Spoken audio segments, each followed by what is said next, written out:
শেখ হাসিনা পুত্র সজীব ওয়াজেদ জয় তার একটি ফেসবুক পোস্ট নিয়ে বর্তমান সময় বাংলাদেশের সোশ্যাল মিডিয়া গণমাধ্যম উত্তাল হয়ে আছে।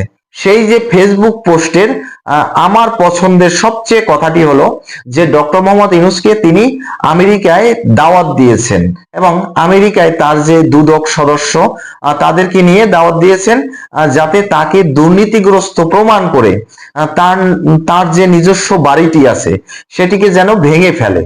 তো আবার তিনি এটাও বলছেন যে আমার বাড়িটির নাম্বার কিন্তু 32 না, মানে সেই যে বঙ্গবন্ধুর 32 নাম্বার বাড়িটি ভেঙে ফেলা হয়েছিল সেই বাড়িটির সাথে তুলনা করে সজীব ওয়াজেদ জয় বলেছেন যে আমার বাড়ির নাম্বার 32 না। তো সজীব ওয়াজেদ জয়ের ফেসবুক পোস্টে তিনি কি আলোচনা করেছেন?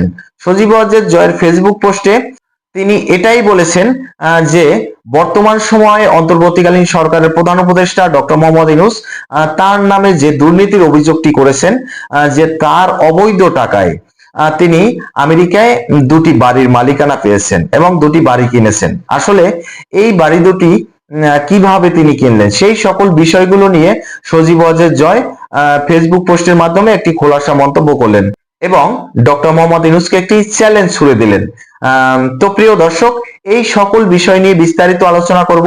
ভিডিওটি মনোযোগ সহকারে ধৈর্য ধরে কন্টিনিউ করুন এবং শেষ পর্যন্ত দেখার পরে যদি আমার ভিডিওটি আপনার কাছে ভালো লাগে তাহলে অবশ্যই ভিডিওটিতে একটি লাইক দিয়ে চ্যানেলটা সাবস্ক্রাইব করবেন এবং কমেন্ট করে আপনার মূল্যবান মতামত জানিয়ে যাবেন।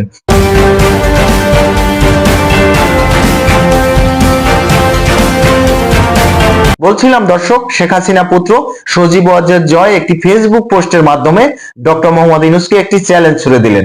ডক্টর মোহাম্মদ ইউনূস এমন একজন ব্যক্তি, যখন তিনি কোনো দুর্নীতি করবেন তখন সেই দুর্নীতির আগে পরিবেশটাকে এমন একটা ঘোলা পরিস্থিতিতে রূপান্তরিত করে দেন যে মানুষের চোখ, বাংলাদেশের মিডিয়ার চোখ, বাংলাদেশের মিডিয়ার সমস্ত ক্যামেরার ফোকাস যেন সেই ঘোলা দিকে দৃষ্টিপাত করে এবং তিনি ঘোলা পানিতে মাছ শিকার করবেন, এরকমের একটি প্রেক্ষাপট তৈরি করার জন্য তিনি ক্ষমতায় এসেই আওয়ামী লীগ সরকারের সভানেত্রী শেখ হাসিনার উপরে বিভিন্ন রকমের অর্থের দুর্নীতির দোষারোপ করছিলেন। তিনি রূপপুর পারমাণবিক কেন্দ্র থেকে শেখ হাসিনা সরকারের 5 বিলিয়ন অর্থের কারচুপি এরকমের একটি মন্তব্য করেছিলেন এবং সাথে সাথে রাশিয়া সেটার ভেটো দিয়ে একথা বলেছিলেন যে না, এটা মোটেই সম্ভব না, শেখ হাসিনা সরকার কোন রকমের অর্থের কারচুপি রূপপুর পারমাণবিক বিদ্যুৎ কেন্দ্র থেকে করেন নাই। এরপরে কিছুদিন পরে দেখা গেল শেখ রেহেনা আর কন্যা টিউলিপ সিদ্দিকী, যিনি ব্রিটিশ পার্লামেন্টের একজন এমপি এবং সাবেক মন্ত্রী, তার বিরুদ্ধে বিভিন্ন রকমের দুর্নীতির অভিযোগ করলেন। টিউলিপ সিদ্দিকী ব্রিটিশ গোয়েন্দা দ্বারা নিজেকে তদন্ত করালেন এবং ব্রিটিশ গোয়েন্দারা 7 দিন তদন্ত করার পরে টিউলিপ সিদ্দিকীর বিরুদ্ধে কোন রকমের কোন দুর্নীতির প্রমাণ যখন পেলেন না, তারপরে টিউলিপ সিদ্দিকীকে তারা নির্দোষ হিসাবে ঘোষণা দিলেন এবং এই যে কথাবার্তা হলো সেই থেকে টিউলিপ সিদ্দিকী স্বইচ্ছায় তার মন্ত্রিত্ব ত্যাগ করলেন। এখন টিউলিপ সিদ্দিকী তারপর ডক্টর মোহাম্মদ ইউনূসকে একটি খোলা চিঠি দিয়েছিলেন তার লন্ডন সফরকে ঘিরে। সেখানে ডক্টর মোহাম্মদ ইউনূস ডাস্টবিন হয়ে বাংলাদেশে ফিরে আসলেন। তার পরবর্তী সময়ে আওয়ামী লীগকে তিনি বিভিন্ন রকমের যখনই পারছেন তখনই বিভিন্নভাবে ছোট করার চেষ্টা করছেন। তারপরেও বর্তমান সময় কি করলেন?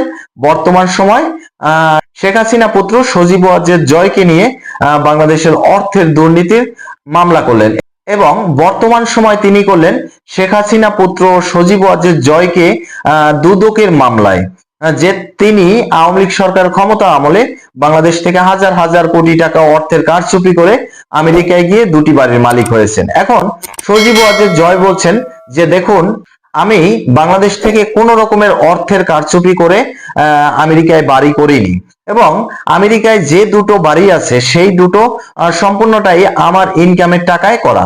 এখন আপনি যদি মনে করেন যে এটা আমি বাংলাদেশ থেকে অর্থের কারচুপি করে বা অর্থের দুর্নীতি করে এই বাড়ির মালিক হয়েছি, তাহলে আপনি আপনার দুদকের যে সকল সদস্যরা আছে তাদেরকে নিয়ে আমেরিকায় এসে আমাকে দুর্নীতিগ্রস্ত প্রমাণ করুন এবং আপনি এটা ভুলে যাবেন না যে আমেরিকায় পিস্তল রাখা কিন্তু বৈধ এবং সেই পিস্তল দিয়ে গুলি করে হত্যা করাটাও কিন্তু বৈধ।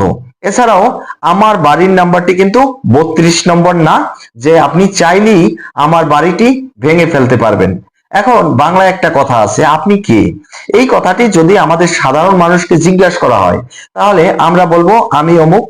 অন্য যার যে নামে সে সেই নামে নিজেকে প্রমাণ দেবে। কিন্তু আপনি কে, এই কথাটির বাস্তব সঠিক উত্তর হলো আপনার শিশু বেলায়, আপনার জন্মের পরে, আপনার মেমোরির ভিতরে আপনার যে সকল বায়োডাটা ইনস্টল করে দেওয়া হয়েছে, আপনি সেটাই।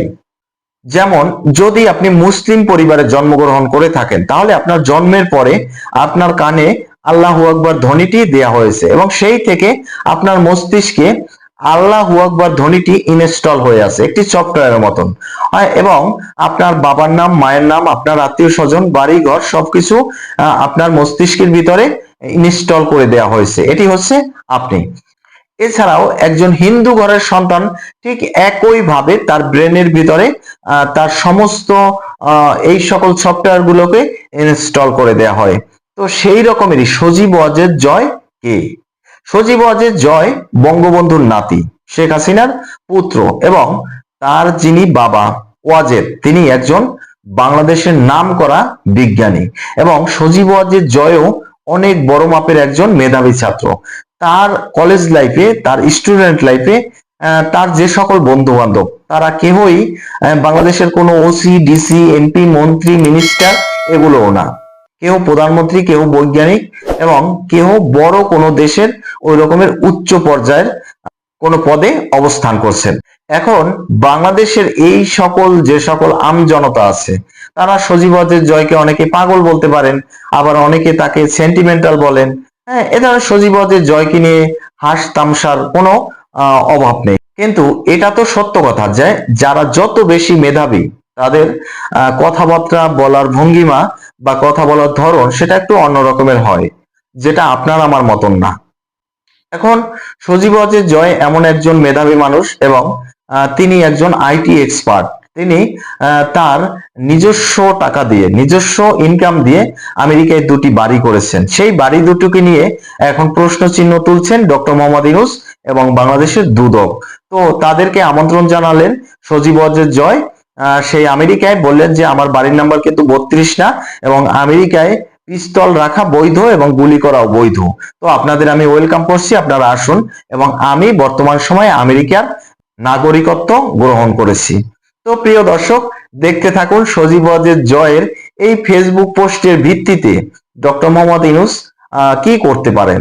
তিনি কি আমেরিকায় গিয়েও নিজেকে ডাস্টবিনে পরিণত করতে পারেন, অথবা তার যে দুদক বাহিনী আছে, তার ইউনূস সেন্টারের ঘোষণা মোতাবেক দেখা যায় যে বাংলাদেশের সেনাবাহিনীদের দ্বারা সেখান থেকে সজীব ওয়াজেদ জয়কে অ্যারেস্ট করে নিয়ে আসবেন। কারণ বাংলাদেশের সেনাবাহিনী বর্তমান সময় তাদের যে শক্তির পরিচয় গোপালগঞ্জে দিচ্ছেন, বর্তমান সময়ে মব জাস্টিসের সপক্ষে অবস্থান করে যে সকল শক্তিশালী ভূমিকায় তারা অবতীর্ণ হচ্ছেন, যেভাবে বাংলাদেশের মুক্তিযুদ্ধের স্মৃতি বিজড়িত ভাস্কর্যগুলোকে বাংলাদেশের সেনাবাহিনী ভাঙছে, তাদের যে শক্তি সামর্থ্য এবং তাদের যে বর্তমান সময় সুনাম, সেটি আর কি বলবো মুখে, তারা আমেরিকা থেকেও সজীব ওয়াজেদ জয়কে তুলে নিয়ে আসতে পারে।